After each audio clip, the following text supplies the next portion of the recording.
5 দফা দাবিতে আন্দোলনরত 7 কলেজের শিক্ষার্থীদের সাথে রোববার রাতভর ধাওয়া পাল্টা ধাওয়া চলে ঢাকা বিশ্ববিদ্যালয়ের শিক্ষার্থীদের। পরিস্থিতি নিয়ন্ত্রণে আনতে পুলিশ অবস্থান নিলেও ধাওয়া পাল্টা ধাওয়ার রূপ নেয় সংঘর্ষে। এক পর্যায়ে সাউন্ড গ্রেনেড ও টিয়ার সেল নিক্ষেপ করে পুলিশ। এ ঘটনায় দুই পক্ষেরই আহত হন অনেক শিক্ষার্থী।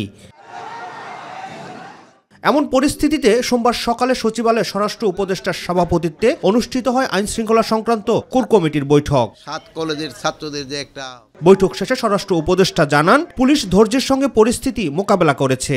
সবারই আমাদের একটু ধৈর্য ধরতে হবে এবং যদি আমরা অধৈর্য হয়ে যাই তো কিন্তু কোনো কিছুরই কিন্তু সমস্যার সমাধান হবে না। সবাইকে ধৈর্যের সাথে আমাদের এইগুলি মোকাবেলা করতে হবে।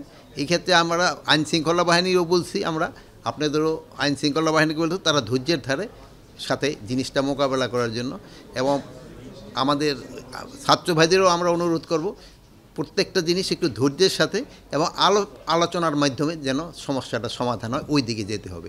ঘটনাটিকে অনাকাঙ্ক্ষিত মন্তব্য করে আইন উপদেষ্টা আসিফ নজরুল পরিস্থিতি স্বাভাবিক করতে সব ধরনের ব্যবস্থা নেয়ার আশ্বাস দেন।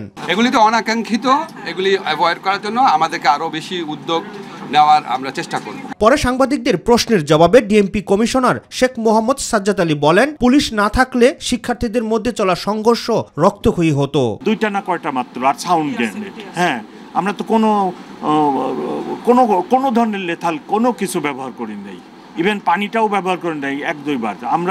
আমরা অত্যন্ত ধৈর্যের পরিচয় দিয়েছি আমি মনে করি পুলিশ কমিশন।